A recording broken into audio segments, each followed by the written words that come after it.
This is the 10th discussion with Mr. J. Krishnamurti and Dr. Bohm on June the 7th, 1980, and is held at Brockwood Park and includes Mr. Narayan. Let's forget the audience. And we are not performing for your amusement. I think we left off here the other day, if I remember rightly, and the mind is totally empty of all the things that thought has put there. Then begins real meditation, if I remember rightly. But I like to, before we go further in that matter, I would like to go back a bit and find out if the mind, if the brain can ever be free, not only from all illusion, any form of deception, and whether it can have its own order, the order not introduced by thought, or make an effort and endeavor to put things in a proper place. And also, whether the brain, however much damaged it is, and most brains are damaged by shock, by all kinds of stimulations, whether that brain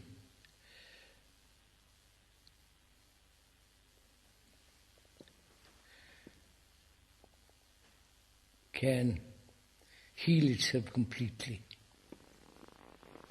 That's how I'd like to go into that.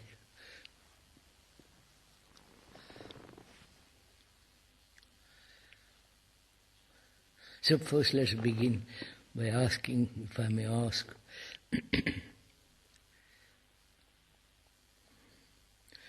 is there an order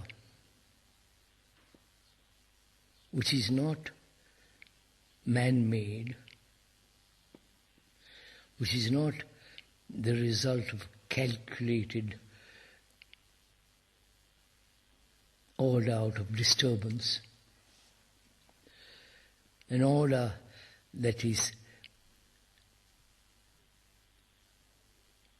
probably very satisfying, and so it is still part of the old conditioning? Is there an order which is not man-made, thought-made?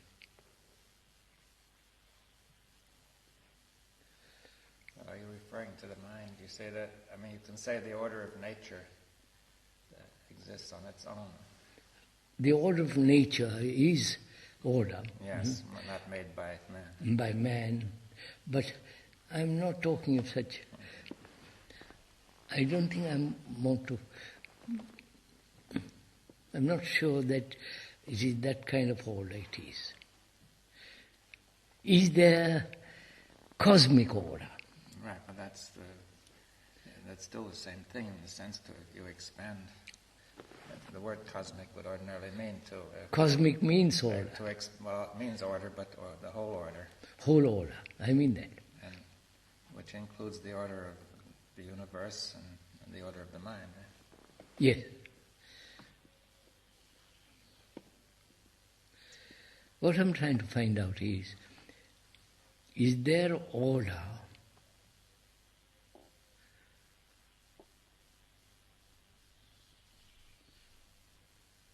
which man can never possibly conceive? You follow what I'm saying? Because if any concept is still within the pattern of thought, so is there order which is not? Well, how are we going to discuss it? That's what I want to discuss. I think we can. What is order?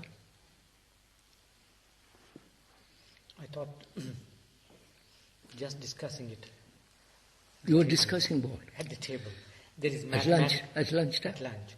There's mathematical order, and generally mathematical order is the order of certain other orders, science or its order behind any particular order. That's the highest kind of order known to any discipline. Or would the mathematicians agree that there is mathematics is complete order? yes, mathematics itself is Would they agree to the that? formation of order.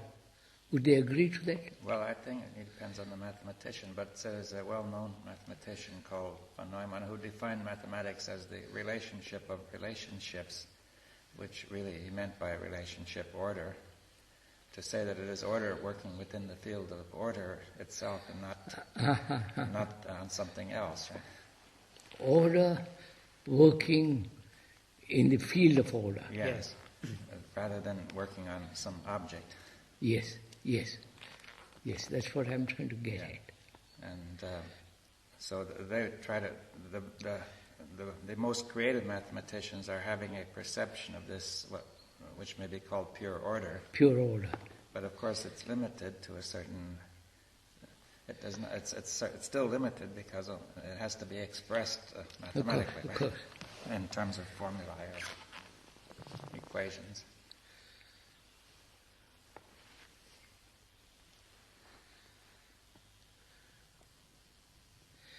Is order part of disorder as we know it? Well, that's another question, what we mean by disorder, that it's not possible to give a coherent definition of disorder because disorder is inherently...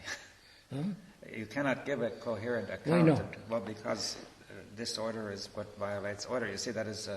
anything that actually happens has an order. Now, you can call a certain thing disorder if you like. Oh, are you saying that anything that happens is order? It has some order. Now, Has some order. You see, if you say the body is not functioning rightly, say a cancer is growing, now that's a certain order in the cancer cell. It's just growing in a certain way. Consequence. Too fast, you see. Yeah. Different pattern of order. Different pattern, which tends to break down the body, but the whole thing is a certain kind of order. Yes, It has not violated the laws of nature. Yes. But relative to some context, you could say it's disorder because, say, if we're talking of the health of the body, then the cancer is called disorder. Quite. But in itself, it would be It is, wrong. in that, cancer has its own order. Yes. Quite. But it's not compatible with the order of growth of the body. Order, quite. So what do we mean order? Is there such thing as order? Well, order is a perception. We're saying that we can't get hold of order. No, of course not. I think generally when we say order, it is in relation to a framework or in relation to a certain field. Order is always has that connotation. And when you say order, of order, as the study of mathematics, some aspects of mathematics, you are going away from it, from the limited approach to order. Yes, we're not ordering things anymore. You see, most mathematics starts with the order of the numbers, like 1, 2, 3, 4, and builds on that a very elaborate hierarchy. Yeah. But and you can see what is meant by the order of the numbers is a series of relationships which are constant, for example. That you see that in the order of the numbers you have the simplest example of order. And a new order was created with the discovery of zero. I mean, a new set of orders came into being.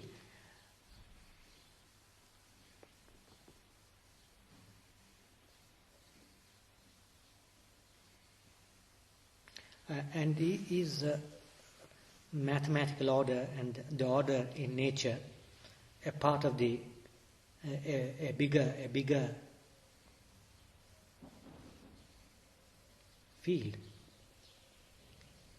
or is it a localized form? See, the brain, the mind is so contradictory, Yes. so bruised.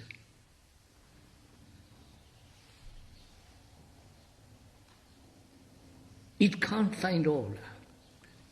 Yes, but what does it want when and what kind of order does it want? You say that it can't... It wants an order in which it will be safe. Yes. It won't be bruised, it won't be shocked, it won't feel the pain of physical or psychological pain. Well, the whole point of order is not to have contradiction. That's right. That's the whole purpose of mathematics. Yes. But the brain is in contradiction. Yes. And in some way, if something has gone wrong, we said it took a wrong turn once. It took a wrong turn, we think, yes. And so you could say that if the body is growing wrongly, we have a cancer cell, which is two contradictory orders. One is the growing of the cancer, and the other is the normal order of the body. Yes. They cannot stay side by side. Yes. So but I'm just asking, because I want to go into something which is, can the mind, the brain, be totally free of all organized order? Yes. Now you have to ask why you want it to be free of organized order, and what you mean by organized order. You see? Then it becomes a pattern. Yes, so you mean by organized order a fixed order? Yes, a fixed order or fixed pattern. Imposed or imposed fixed. Or self-imposed. Yeah.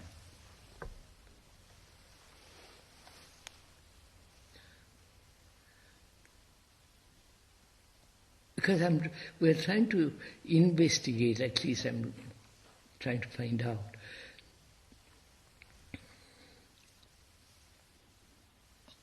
whether the brain can ever be free from all the impositions, pressures, wounds, bruises, all the trivialities of existence, pushing it in different directions, whether it can be completely be free of all that.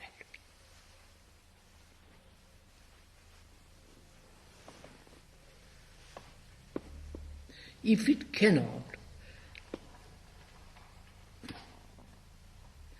meditation has no meaning. Yes, well, but you could go further and say probably life has no meaning. If you cannot free it of all that. No. What? I won't say life has no meaning. If it goes on indefinitely? Indefinitely, like that, yes. If it goes on as it has done indefinitely for millennia, life has no meaning. But to find out if it has a meaning at all, which I think there is a meaning, must the brain must be totally free of all this. Well, that's what you call disorder, which is just. See, what is the source of this? What we call disorder? We could say it's like a cancer, almost going on inside the brain. That it's moving in a way which is not compatible with the health of the brain. Right? Yes. It grows. As time goes on, accretion also from one generation to another. Yes. And now you say... But one generation after, it's the same pattern being repeated. But it tends to even accumulate from one generation to another through tradition. And now we say we want to... It's almost the same question as to ask somebody, how are we going to stop these cancer cells from taking over? You see? Yeah, that's what I want to get at. Yeah. How is this pattern which has been set and which generation after generation has accumulated, how is that to end, broken through? That is the real question I'm at the back of my mind. Well, could we ask another question? Why does the brain provide the soil for this stuff to go on, to grow, you see. That may be merely a tradition, habit. Well, but that, why does it stay in that, you see? It may be that it's so afraid of a new of something new taking place. Because in the old tradition, it takes refuge. It feels safe. Yes, well, you see, that then we'll get down to the question, why does the brain deceive itself? You see, it seems that this pattern of disorder involves the fact that the brain deceives itself about this disorder. It doesn't seem to be able to see it clearly.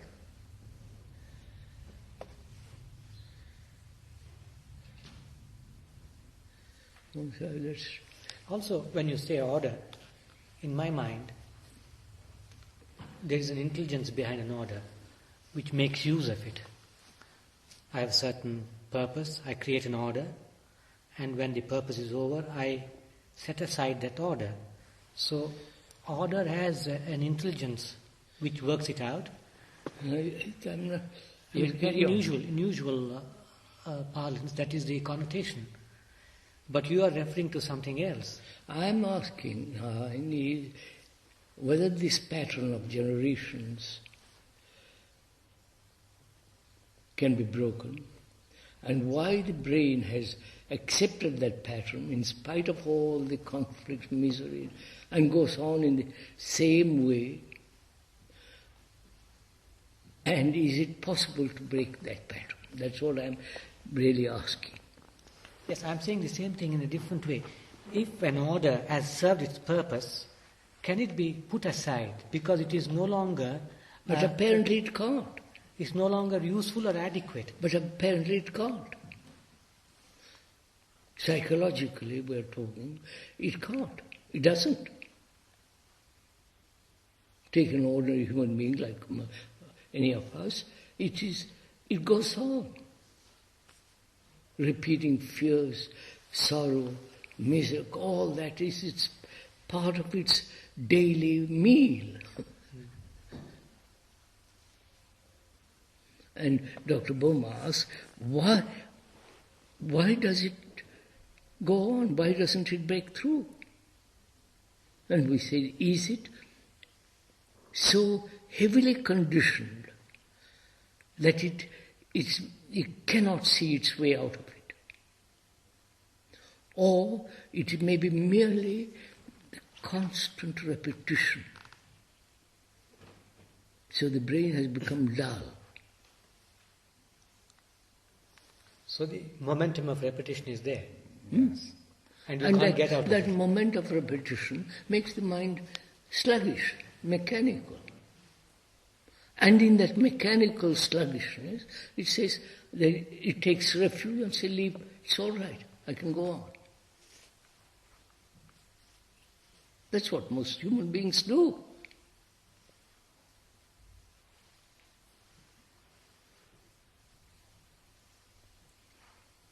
Well, that's part of the disorder. I mean, to think that way is a manifestation of disorder. Of course.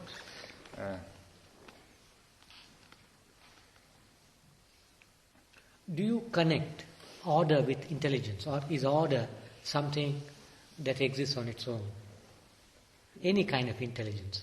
Well, in which case, I mean, order certainly is, intelligence involves order, right?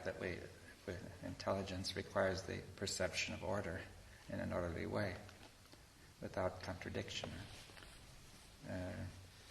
Now, but I think that in the terms we were discussing before, that we ourselves don't create this. We don't impose this order, but rather it's natural. Yes. Yeah. So, sir, let's come back. I'm the ordinary man. I see that I'm caught, that my whole way of living and my thinking and my attitudes and so on, beliefs, is the result of enormous length of time. Time is, as we went into the other day, is my whole existence. in the past, which cannot be changed, I take refuge. Right? Yes. Well, I think that if we were to talk with the ordinary man, the first thing he would feel is he doesn't really understand time. You see that, that time is something that happens to him. Yes, but we went into that. Yeah. I am saying, I'm an ordinary man, and I see, after talking over with you, I see that my whole existence is based on time. Now, which is time is the past, and in that I take the brain takes refuge. Well, what does that mean? How does it take refuge? Because the past cannot be changed. Yes, we agree, but then people also think of the future. You see, it's common to think the future can change. So the communists have said, give up the past, we're going to change. But I can't give up the past. I mean, we think we can give up the past. Yeah, so that's the second point, that even those who try to give up the past, those who don't want to take refuge in the past still can't give it up. That's just my point. So it seems whichever way you do it, you're stuck, right? Yeah. So, next step is, why does the brain accept this way of living, and why doesn't it break it down? Right? Is it laziness? Is it in breaking it down, it has no hope? Yes, well, that still is the same question. Of course, it is the same question. Going in from past to future. Yeah. So what is it to do? I think this is applicable to most people, isn't it? So what is it?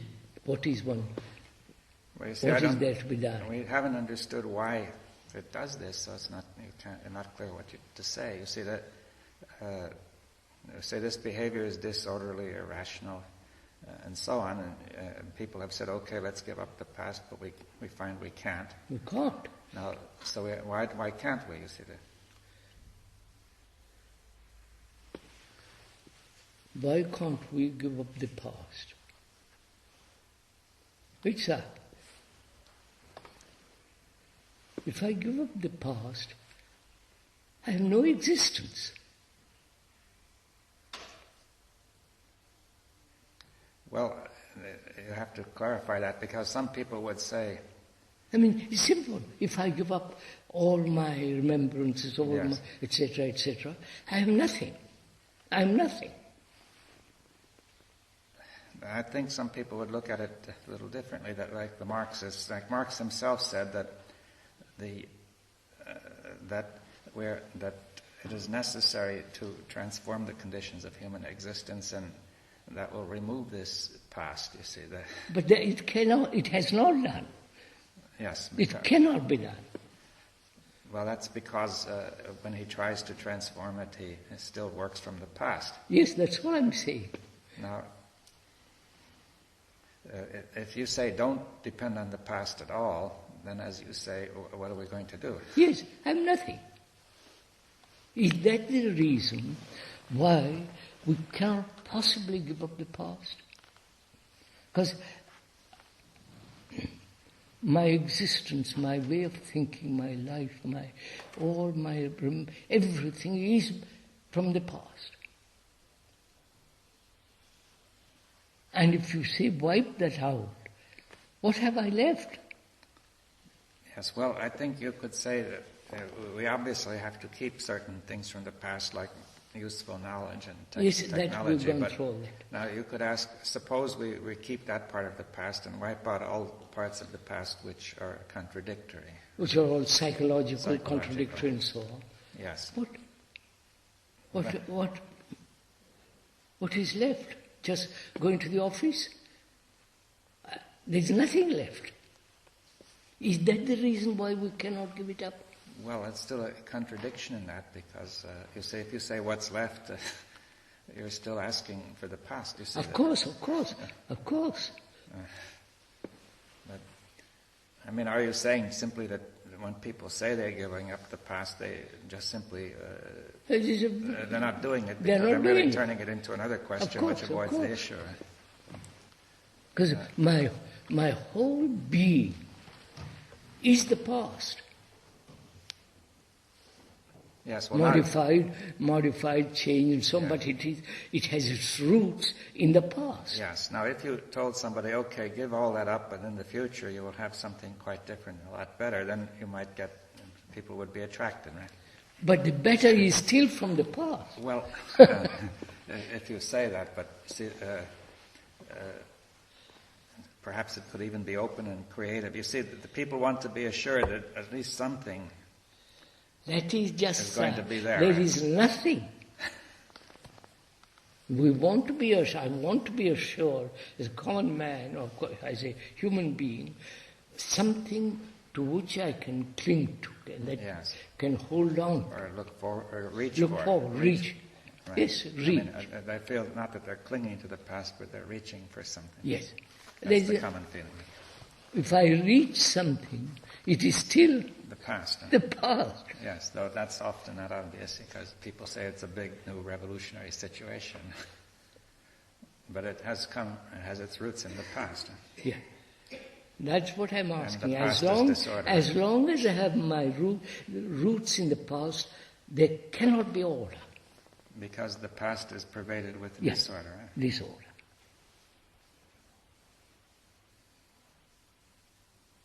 And is my mind, my brain willing to see that there is absolutely nothing?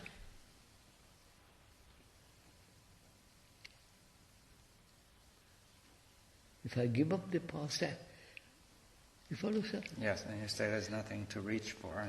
Nothing. I mean, there's no movement. Yes. Well. Therefore, I cannot possibly give up the past. So, people dangle in front of me a carrot. And I'm like a silly person, I follow it. So if I have no carrots, nothing as a reward or punishment, how is this past to be dissolved?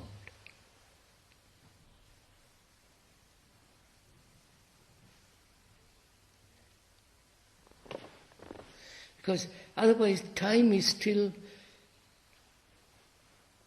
I'm still living in the field of time.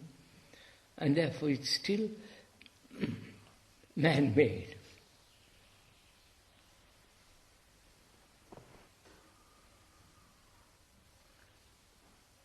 So what shall I do?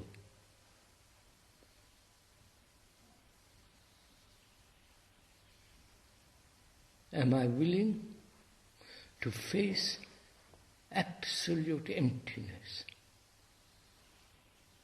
Right, sir?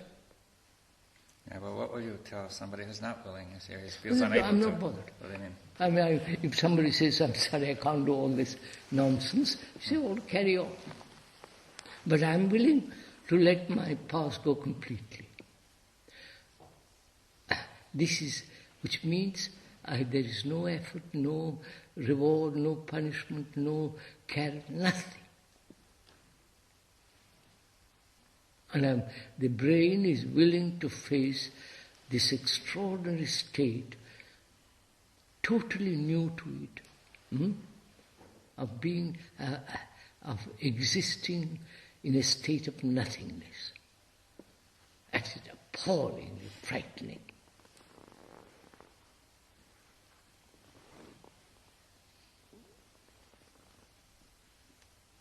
You see, even these words will have their meaning rooted in the past, and of course, that's where the fear comes in. We have understood that. Yes. The word is not the thing. But then that's the cause of the fear, because from the roots in the past, this notion of nothingness is my fearful. brain says, I'm willing to do that. I'm willing to face this absolute nothingness, emptiness.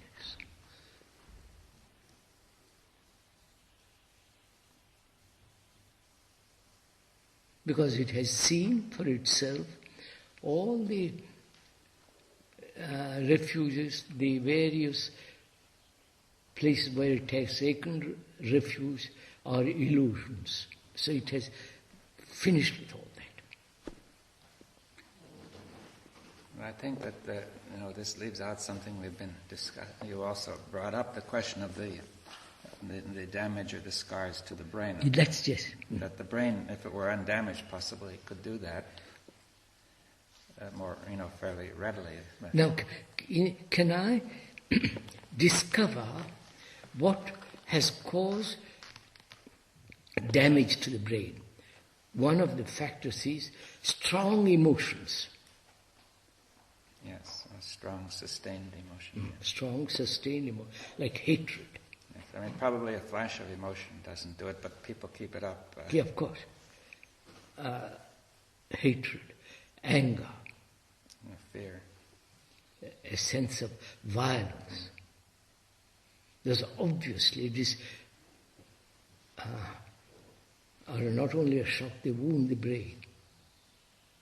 Right? Or excessive excitation too, getting excessively excited by other means. Such Of as course, pleasure, drugs and all the rest of it. Excessive excitement, excessive anger, violence, hatred, all that. The natural responses doesn't damage the brain, right? Yeah. Now, my brain is damaged. Suppose it's been damaged through anger. Yes, you could even say that probably nerves get connected up in the wrong. Nerves are connected in the wrong way, and the connections are too fixed. I think there is evidence that that these things will actually change the structure. Structure, yes. That's what I'm saying. That is, can I have an insight into the whole nature of disturbance? Anger, violence, they're all part of the same. Mm-hmm. Can I have an insight into that? And so that insight changes the cells of the brain which have been wounded. Well, possibly it would start them healing. Yeah, would start them, all right, start them healing. That healing must be immediate. Well, in some way it may take time in the sense that if wrong connections have been made, it is going to take time to redistribute the material. Yes. But the beginning of it seems to me is immediate. All right, take it that way, all right. Can I do this? I have listened to you. I have carefully read. I have thought about all this. And I see that anger, violence, hatred, all those excessive or any form of excitement and so on does bruise the brain. And the insight into this whole business does bring about a mutation in the cells. Now, it is so. And the nerves and all their adjustments will be as rapid as possible. Yes. That I'm not... The same thing happens with cancer cells. Sometimes the cancer suddenly stops growing and it goes the other way. Other way, quite. For some reason it's unknown, but a change must have taken place in that cell, in those cells. All right. Would it be so, if I may ask, I may be on the wrong track, when the brain cells change, there's a fundamental change there, the cancer process stops? Yes, fundamentally it stops and it starts to dismantle. Dismantle, yes, that's it. So, you're saying it sets into movement the right kind of connections. Yes, and stops the wrong connections. Or even starts to dismantle the wrong connection. Yeah. So the beginning is made, and it is made now. At one moment, When you have that is the insight. That is the insight. Mm-hmm. But it may take... there's no question of time involved because it has the right movement has started. Yeah. What? What David is saying is there's no time involved because the right movement has started now. Yes, that's of course. But there's another thing which I want to ask about the past. For most people, past means pleasure. Very Yes, big field. not only past, the pleasure, It's a very the big remembrance field. of all the Yes. things. And one starts disliking pleasure only when it becomes stale or it leads to difficulties. Yes. But one wants pleasure all the time. Of course. Now, it's very difficult to distinguish between pleasure and the staleness or the difficulties it brings in, because one wants to keep the pleasure afresh and not have the staleness or the problems it brings. I mean, the normal human being. No, we said no. I'm asking you, what is your attitude to pleasure?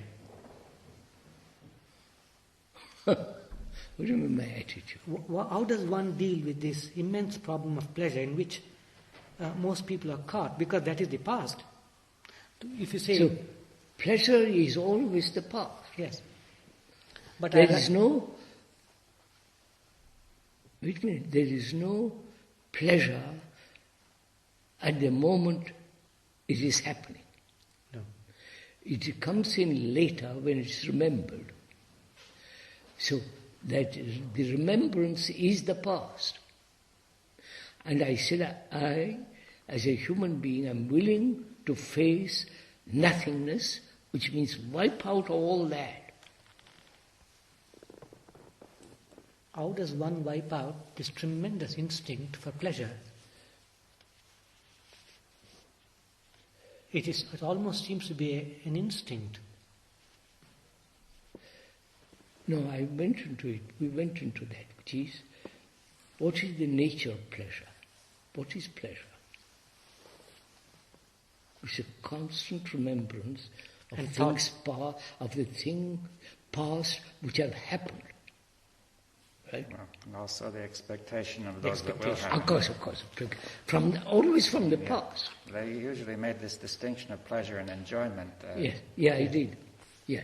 Of course, you have made a distinction, Yeah. but I'm saying still the human being, even though he understands what you're saying, is sort of held back in this field. No, because he is not willing to face this emptiness.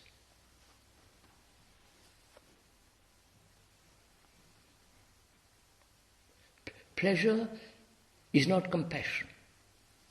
No. Pleasure is not love. No. But perhaps if there is this mutation, compassion is stronger than pleasure. I don't know if I mean. Yes. So pleasure has no place in the compassion. Or even just simply order is stronger than... The perception of order may be stronger than pleasure. Even when people are really concerned about something they're doing with order, either the artist or the scientist, the pleasure plays no role at that moment. Yeah, that's what I'm trying to imply, because this must have a certain strength which can keep that in its... Compassion has got tremendous strength. Yes. Incalculable strength. Pleasure is nowhere in it. But what happens to a man in whom... Pleasure is dominant. Yes. We said that. As long as he is unwilling to face this extraordinary emptiness, he'll keep on with the old pattern. Wouldn't we have to say that this man had a damaged brain too? There was a Yes, certain probably. brain damage which causes this emphasis on sustained pleasure, as well as the fear and the anger and the hate. But the damaged brain is healed when there is insight. Yes. But I think many people would say, I understand that hate and anger and so on are products of the damaged brain, but they would find it hard to say pleasure is the product of the damaged brain. Oh yes, because pleasure, of course it is. Whereas if you say there's that true enjoyment, which is not the product of the damaged brain, which is confused with pleasure. That is the difficulty, yes. Yeah.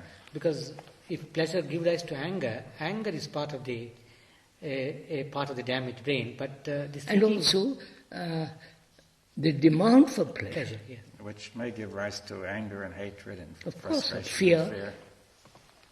If I can't have the pleasure I want, I begin to get annoyed. I feel frustrated. All the rest of it follows. So am I, or you as a human being, see the import, or have an insight into the past, how very destructive it is, right? To the brain, and the brain itself sees, and has an insight into it and moves out of that. You are saying the beginnings of order comes from inside. Oh, obviously.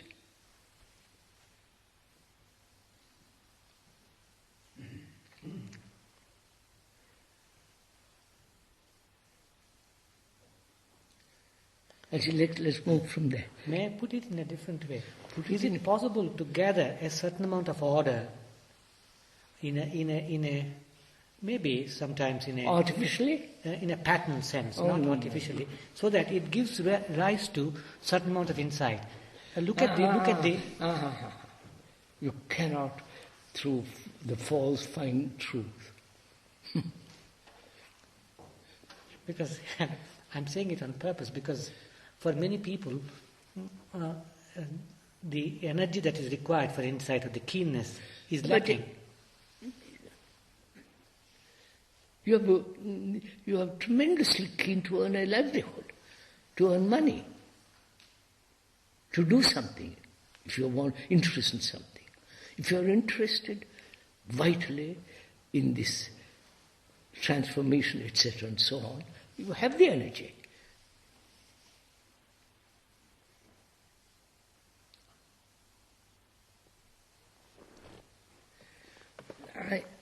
May we go on, sir? I, as a human being, I've seen this insight has wiped away really the past. And the brain is willing to live in nothingness.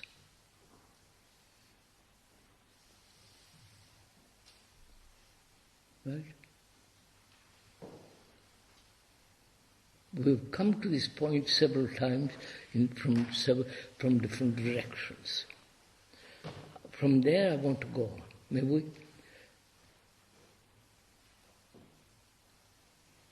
There isn't a thing which thought has put there. There is no movement of thought. Except thought, knowledge and technique, all that has its own place. But we are talking of psychological state of mind where there is no movement of thought. Therefore there is absolutely nothing.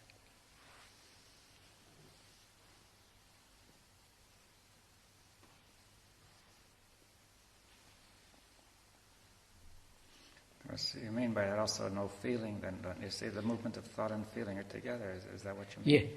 Yeah. No, wait a minute. What do you mean by feeling there? Well then, see, usually people might say, okay, there's no thought, but I may have various feelings now of all sorts. I don't know how you describe them. Of course I have feelings the moment you put a pin on. Well, these are sensations. No, but then there are also the inner feelings.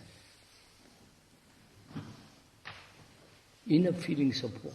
Well, it's hard to describe them. You see, those that can be easily described are obviously the wrong kind, such as anger and fear. And is compassion a feeling? Well, probably not. No, it's not a feeling. Though people may say they feel compassionate. You see, of course. They feel compassion, but even the very word suggests that it's a form of feeling. Of course, I feel compassion. And compassion has the word passion in it, which is a feeling. You see, yes.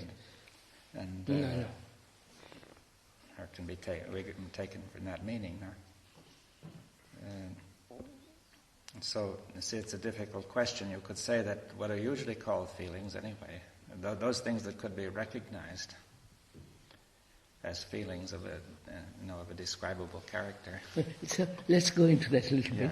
What do we mean by feeling? Sensations? Well, people don't usually mean that.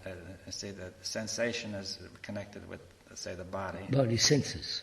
Or the inner organs of the body. Yes. So we are saying feelings which are not of the body. Yes, or which are said to belong. See, in the old days they would have said they're of the soul, you see. Soul, of course. That's an easy escape. But that means nothing. No. What are the feelings, inner feelings? Pleasure? Well, insofar as you can label it that way, it's clear that it's not what, it's not valid, right? So what is valid? The non-verbal state. There may be a non-verbal state which includes something that seems, you might. Would it have something analogous to a feeling which wasn't fixed? You see, you couldn't name or. You are saying it is not feeling; it is similar to feeling, but it is not fixed. Yeah, I'm just considering whether that could exist. Huh? I don't Not follow. compassion, but you see, if you say that there's no thought, so we're trying to clarify it. Yes, there is no thought. Somebody could say, "Okay, I understand. I'm not thinking. I'm not calculating. I'm not figuring out what to do." Oh no, that's not. Right. So we have to go further. What does it really mean?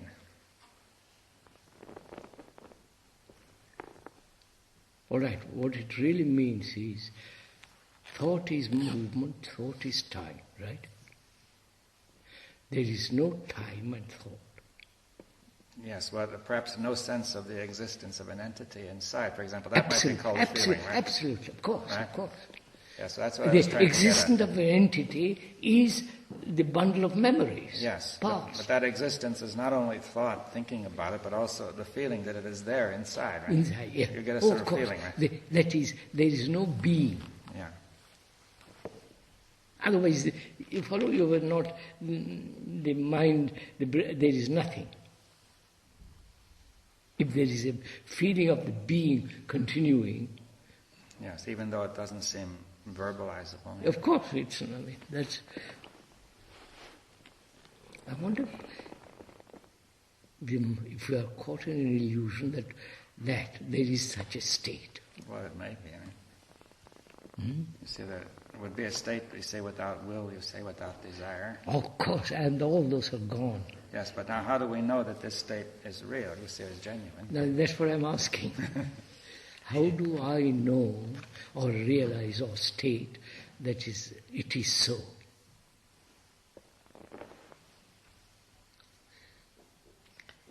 In other words, you want proof of it. Well, at least... No, not proof. Not proof. Communication of that state. Now wait a minute. How can you communicate with me? Suppose you have this peculiar compassion. How can you communicate to me, who am living in pleasure and all that? You can't. No, but I am prepared to listen to you. You therefore prepared to listen to how deeply? To the extent my listening takes me to. Which means what? That's all I could say. No, it's very simple. You will go as long as it is safe, secure. No, not necessarily. The man says there is no being. Yes. And one's whole life has been this becoming, being, and so on. And in that state, he says there is no being at all. In other words, there is no me. Right, sir? Now, you say, show it to me. Yes. It can be shown only through certain qualities it has, certain actions. What are the actions Yes. of a mind that's totally empty of being. Huh? That's good. What are the actions? Oh, wait a minute. Actions at what level? Actions in the physical world? Partly. Mostly that. Not mostly, partly. Now, I'm asking, is that partially? Where I have, all right, this man has got this sense of emptiness, and there is no being. So he's not acting from self-centered interest. So his actions are in the world of daily living. That's all you can judge only there. Whether he's a hypocrite, whether he says one thing, contradicts it next moment, whether he's actually living this compassion.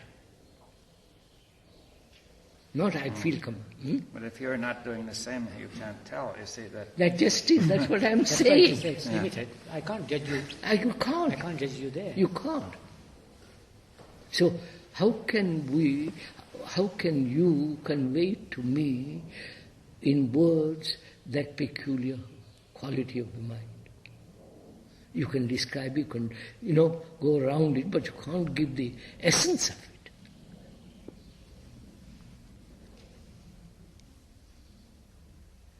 I mean, David, for example, he can discuss with Einstein. They're all on the same level. And he and I can discuss up to a certain point. And if he has this sense of not being empty, I can go very close to it, but I can never enter in or come upon that mind unless I have it. Is there any way of communicating but not through words for one who is open? We said compassion.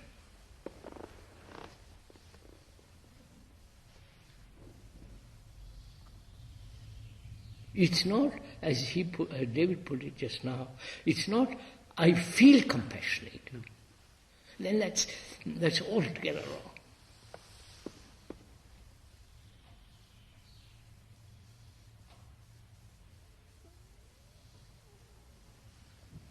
See, after all,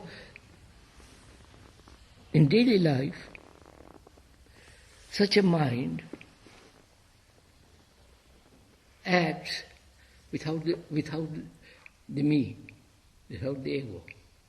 And therefore it might make a mistake, but corrects it immediately. It's not carrying the mistake. It's not stuck.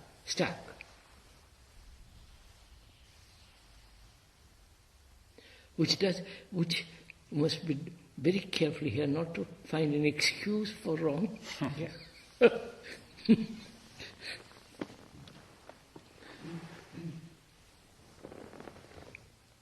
So, sir, we come to that point, as we said the other day, what is then meditation, right? The becoming man or the being man who meditates, it has no meaning whatsoever. That's a tremendous statement. Yes. When there is this not becoming, not being, then what is meditation? It must be totally unconscious, right, sir? And wait a minute, I know. Totally uninvited. Without conscious intention is what you meant. What? Without conscious intention. Yes, without conscious intention.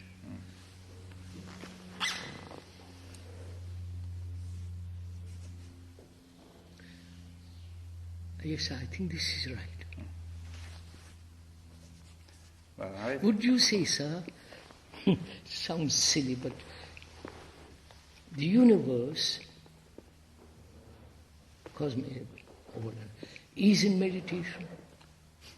Well, if it were alive, if it is alive, then you would have to look at it that way. No, it is in a state of meditation. Yes.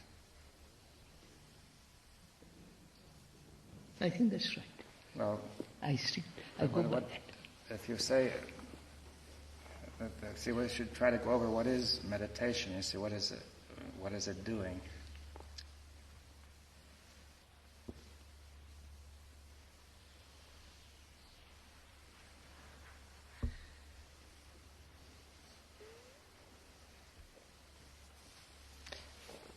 If you say the universe is in meditation, is the expression of it an order?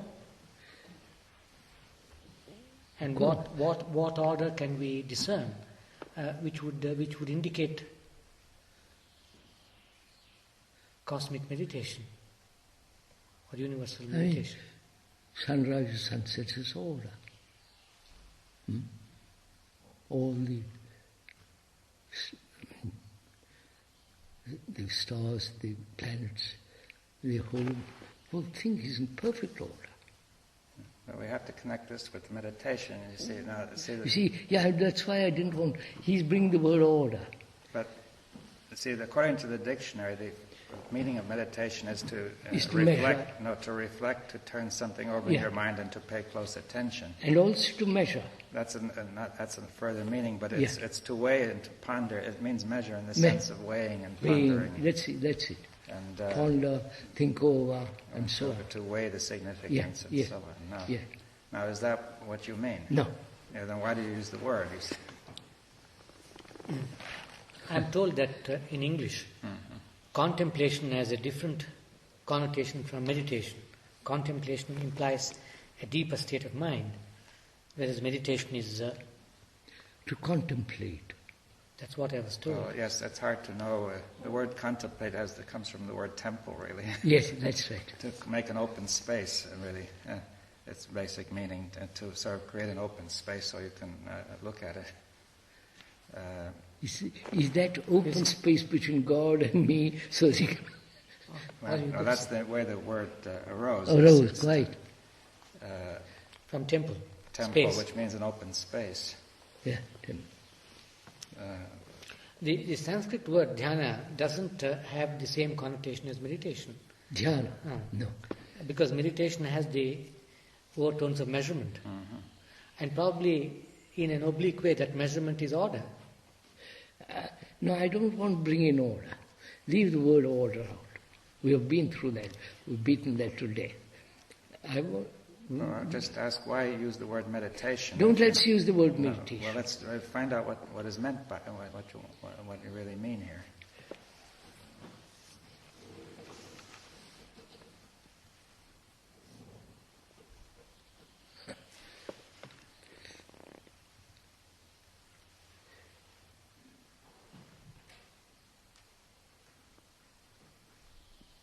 Would you say, sir, a state of infinity, a measureless state? Yes.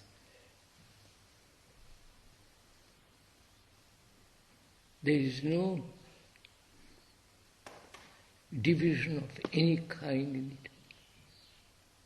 See, we are giving lots of description, but it's not that. Yes, but is there any sense of the mind of being in some way being aware of itself? You see, is that what you're trying to say? That you see, at other times I've said the mind is emptying itself of content. Right? Yes.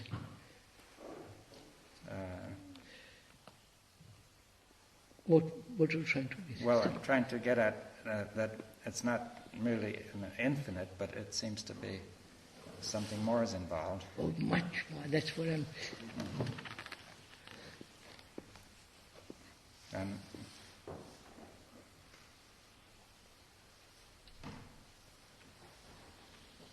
But in this emptying of content, we said that this content is the past, which has become disordered. Then you could say in some sense it's constantly cleaning up the past. I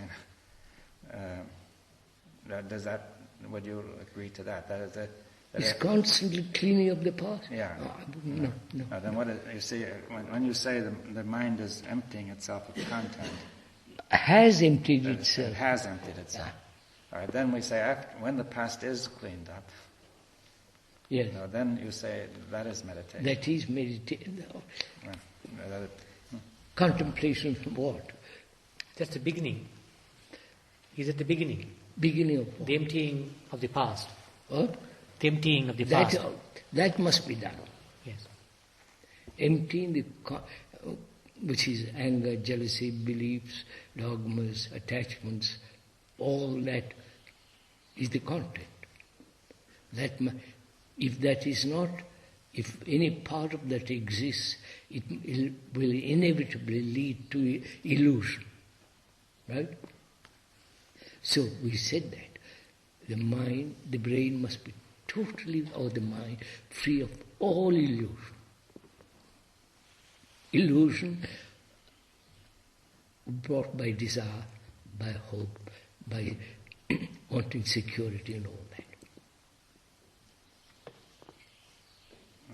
And if you say that when that is done, this opens the door to something broader, right? Yes. Deeper. Yes. Otherwise, life has no meaning just repeating this pattern.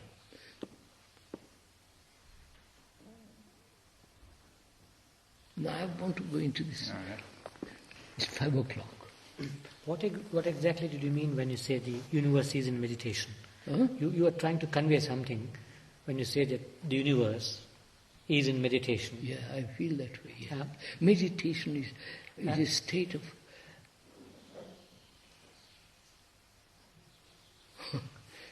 movement. All right. Yes.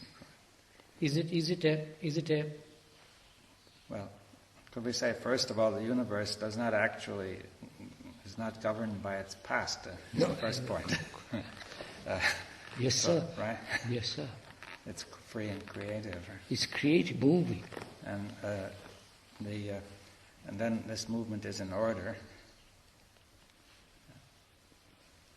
Would you, as a scientist, accept such a thing? Yes. Well, Huh? well, as a matter of fact, I would. Are we both crazy? Right.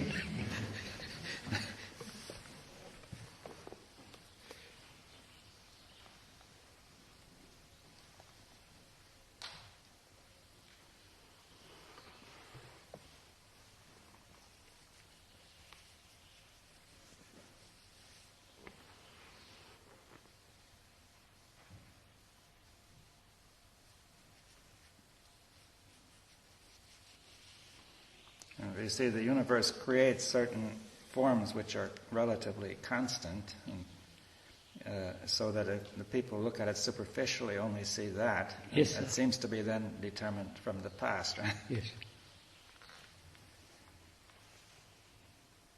So, put the question the other way. Is it really possible for time to end? Time being the power, time, the whole idea of time, to have no tomorrow at all.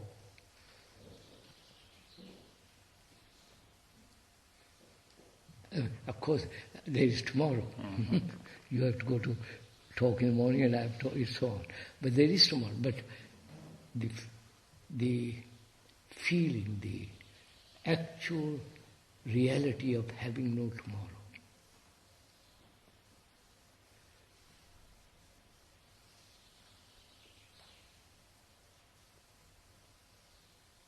Yes, sir. I think that's the healthiest way of living.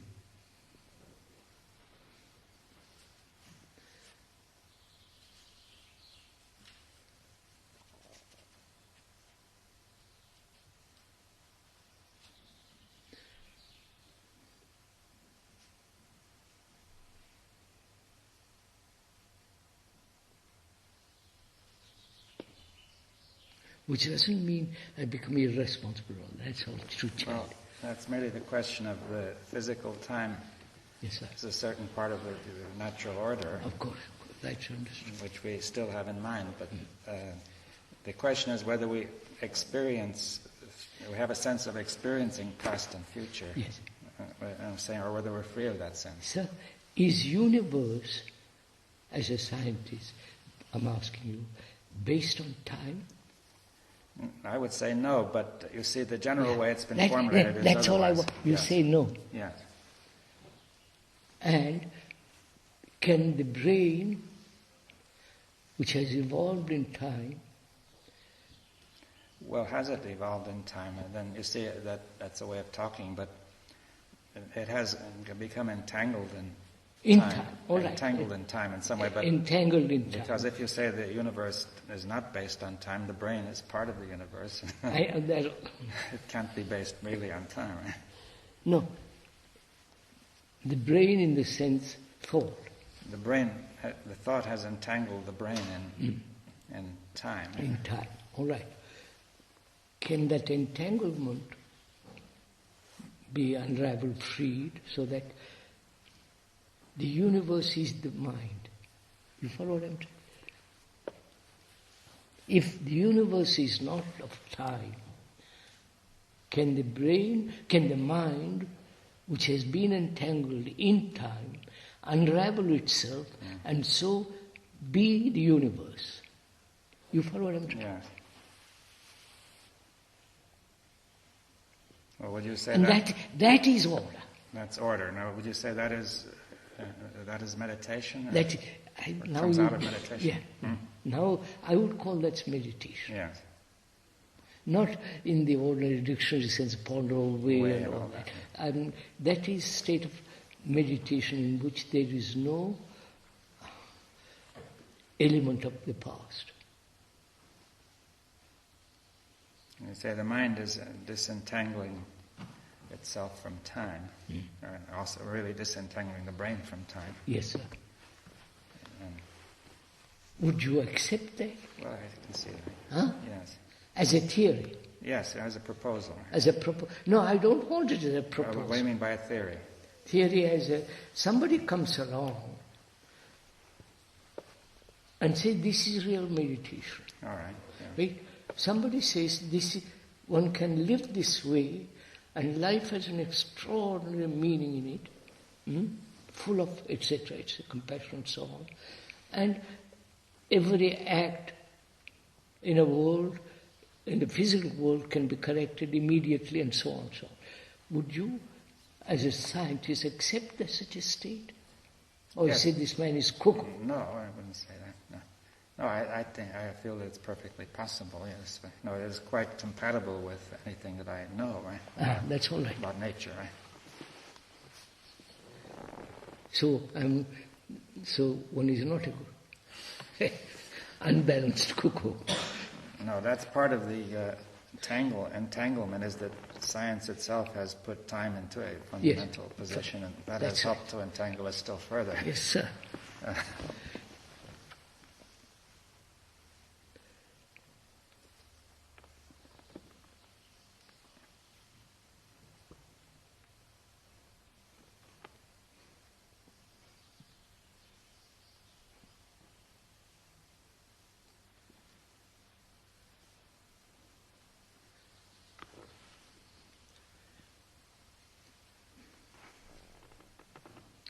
Better stop, sir.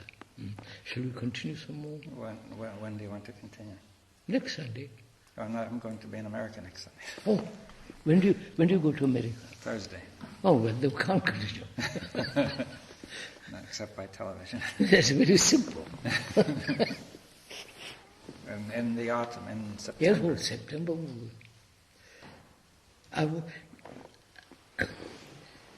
Because putting into words is not the thing. Right, that's understood. But can it be communicated to another? Yes, well, I think that the point about communication of this is to bring it about. I mean, to... Of course, that's what, of course. Now, can some of us get to this? so that we can communicate actually,